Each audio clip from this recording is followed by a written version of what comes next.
Junam, Auntie calls with more urgency. I stuff the notebook into my nightstand and run downstairs to help Auntie Mina with the rice. Making Persian rice is a whole production.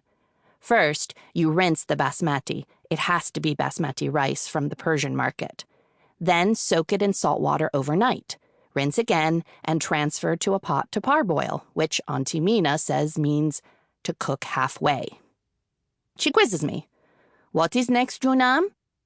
I said we didn't need Auntie Mina to babysit us while Mom's in Kansas with Grandma Jean and Dad has to travel for work.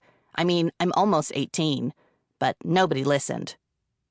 Drain the parboiled rice and add oil to the pot, Auntie, I say, sliding on Mom's hideous moss-green oven mitts, which match the flocked wallpaper and hanging ferns. Mina, Jasmine June, she huffs. Why your father never teach you the Farsi? I pick up the pot and dump the steamed rice into a colander in the kitchen sink. He was too busy trying to be American to teach us how to be Iranian. I teach you, Auntie says, brushing her thick auburn hair away from her face. Maybe she'll teach me how to do a henna rinse, too. We're 2 days into our crash course in all things Iranian.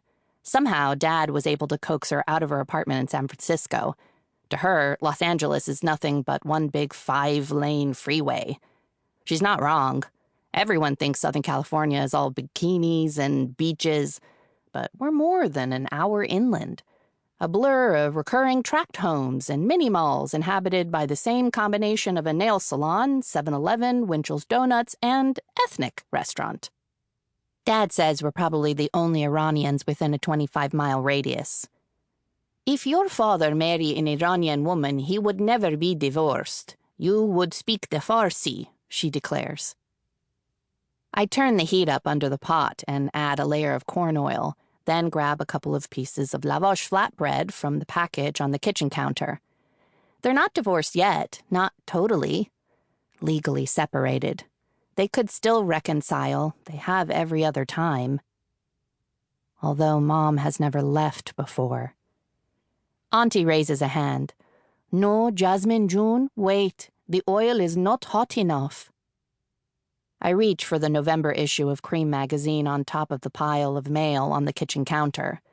Why is Jimmy Page on the cover when Zeppelin is so played out? Oh my God! The letter I've been waiting for. It's right here under my magazine. No one even told me. My notification from the Aspiring Young Journalists Award Committee after my grades and my writing samples, the finishing touch for my application. Finally. Now, Junam, Auntie motions to the pot. Layer in the lavash. The oil is popping. Wait, Auntie, let me look at this. Now.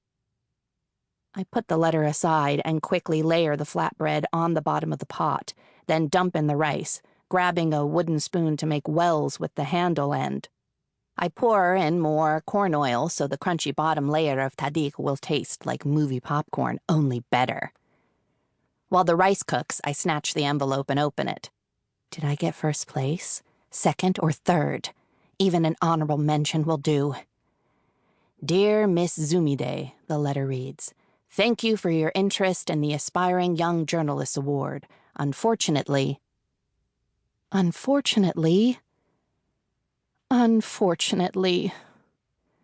chest collapses in on my stomach. It's not possible. I didn't even place in this competition.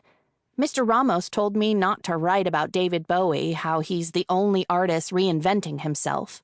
He's cycled through 3 musical personas in the last decade alone. Ziggy Stardust, Aladdin Sane, and the Thin White Duke, while the Eagles and Led Zeppelin are still suspended in the resin of the 1970s like prehistoric insects.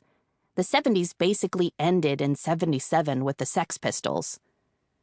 Write a straight news article about a town council ordinance or mayoral malfeasance, Mr. Ramos said.